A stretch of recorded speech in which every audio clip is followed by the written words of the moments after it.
Hey, um, I've been kind of procrastinating on doing this for a while, um, but I just decided that I'm gonna do it and see how it turns out and let it be as messy as it ends up being. I've wanted to do an introduction video for a little while, so here goes, I guess. Uh, my name is Deshaun Craddock, and I am a live music photographer in New York City. I got my start a little over 10 years ago. Well, I'll get into that, I guess. Um, I always say that I started in 2014, but I started a little before that, I guess, in terms of live music coverage. Um, I took my first concert photos in 2011. They were awful. Um, and then I did a little more here and there in 2012. In 2013, I had this contest win where I got to photograph Alicia Keys.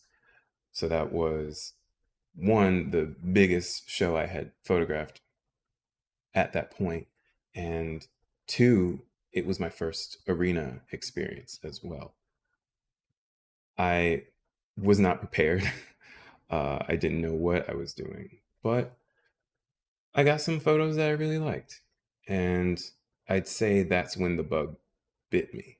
Going through that experience for the first time, it kind of made me think like, wow, I really want to try this. I want to figure out how to get here in an official capacity where I'm supposed to be there and not just some contest winner. So I started doing some research. I started watching videos here on YouTube. I started reading a lot of articles whenever I could. And honestly, there wasn't a lot of info out there, not early on. I'll say that Todd O. Young's blog, I Shoot Shows, was huge.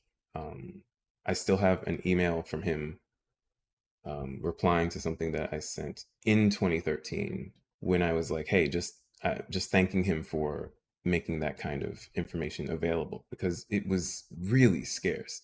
It's much more abundant now, thankfully. I think um, people are trying to be much more transparent and welcoming with that information on how to get started. But at the time, it was super difficult. Uh, but anyway, um, what I did was I started asking around. I started reaching out to publications. I went for a portfolio review.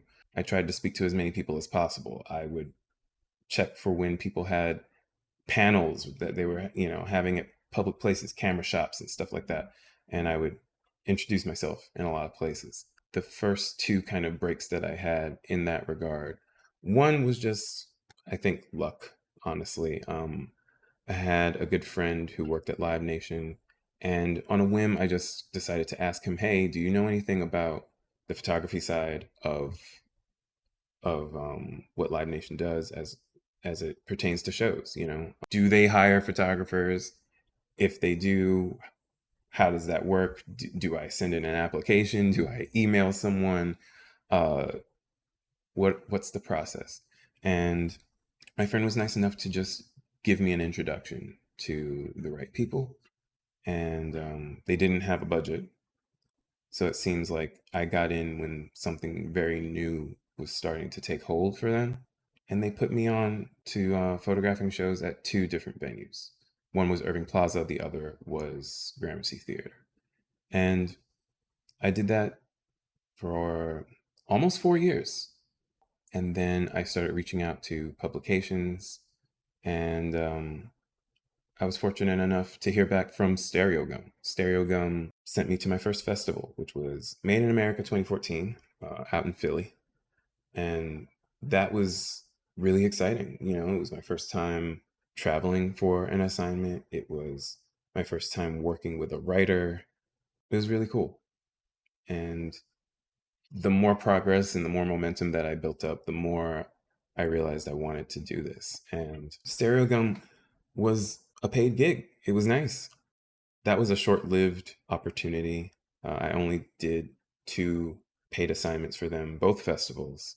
And shortly thereafter, Stereogum kind of changed. They decided that they were going to start using wire photos, at least for the time being. I have no idea what they're doing in 2025. After that, I started doing stuff for Bowery Presents, and that was in 2016. When I first started, I was so hungry. I was doing so many shows all the time.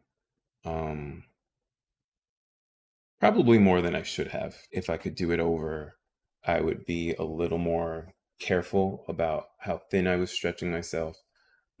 I was doing a full time job and then going out to a show and then staying up all night editing and then starting again the next morning. And sometimes I would do that 3 nights a week, 4 nights a week. Sometimes I would do that 2 nights a week and then do a festival, a 3-day festival for the weekend. It was a lot. What else? In 2018, I think. Correction. Paste Magazine was also during 2016. I started taking pictures for Paste Magazine, and I did that for 18 months. And that was also exciting because that put me in a position where I could actually pitch stuff that I wanted to do. If I wanted to do something that was bigger, or I wanted to do a festival, or I wanted to do something small, but like do it for a publication and not just for myself, having Paste Magazine come along and um, work out for me. That was nice. The things I like about music photography, um, I mean, at the base of it, it's that I like music and I like live music. Um, I'd say live music is its own genre because there's something different about going to a venue and taking in the entire production that goes along with a live performance. And then even at the small scale, it's just there's a difference to what a studio recording sounds like in your ears or on your stereo or whatever. And being at a place and hearing all those sounds organically and amplified, and just the experience of being around other people, this shared moment of hearing music that you enjoy. There's a difference in sound. There's a difference in experience, and I still love it. But beyond that, I had been practicing photography at that point. Um, I started photography in 2008, so I had been at it for a while by the time I started doing music photography regularly. So this just felt like a natural combination of things I loved. And the more I did it, the more I loved it, the more I enjoyed learning about it. It was exciting to have a new best photo ever every time I learned something new or nailed a shot, got the timing right, got the learned something about post production. All of that was super exciting. And there was also a nice community. I was meeting photographers in the pit. I was learning about them. I was getting to enjoy their work and see them grow too. All of that was fantastic. And it's part of the reason I still do it. In the time that I've been a photographer, I've had some wins that I'm really proud of. In 2015, I entered a contest called Ultimate Music Moment. It was hosted by a magazine called Photo District News, PDN. I don't think they are around. I don't think they're in print anymore, but uh, they did an Ultimate Music Moment contest every year. And I won first place for the amateur division for live music. And that was really exciting. It was a highlight for me, especially because that contest was being judged by editors at Pitchfork and Rolling Stone and The Fader. And these were all places that, if I could have my way, I would love to do photographic work for. I did eventually get a gig with Rolling Stone, all the way in 2021, actually. I don't really know how it happened. I got an email randomly from one of the editors, and he was asking me if I was free that Friday for a gig. I said yes, and that was my first time working with them.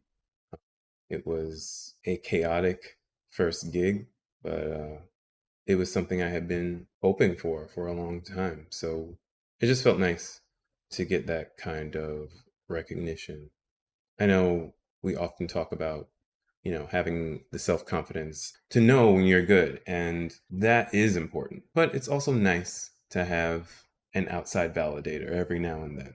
I guess I should talk a little bit about my style. Over the years, I think I have developed a style that is kind of quiet but potent.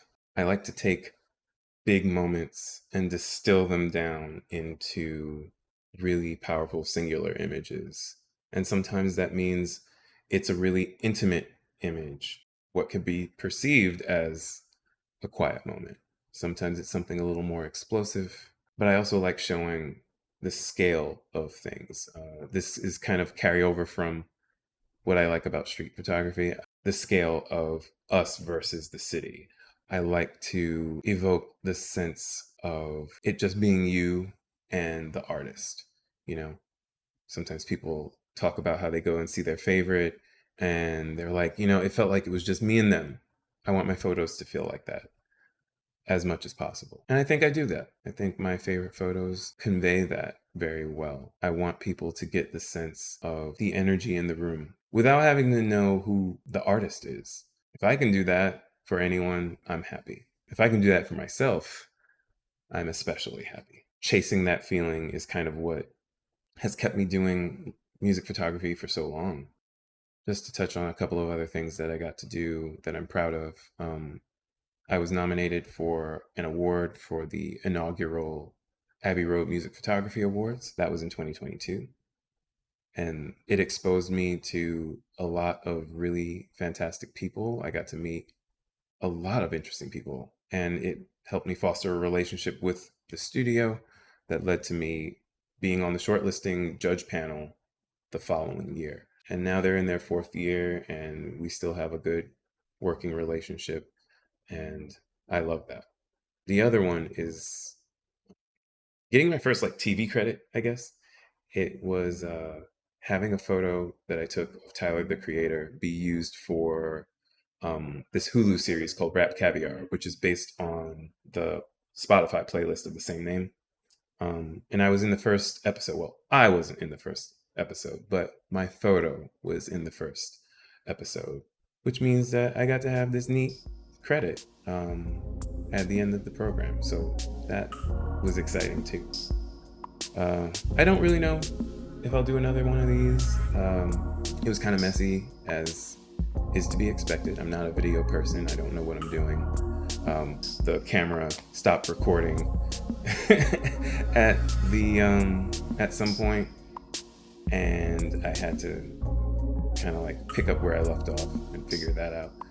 I think that's all I've got, and I'd love to hear from you. I don't know what people do. Put a comment, say something. Tell me about your work if you're a photographer. Tell me about a favorite concert you've been to, a favorite music photo that you like, a favorite music photographer. I'd love for that discussion to start taking place. Yeah, I think that's it. Take care, and if I do another one, I'll see you in the next one, I guess.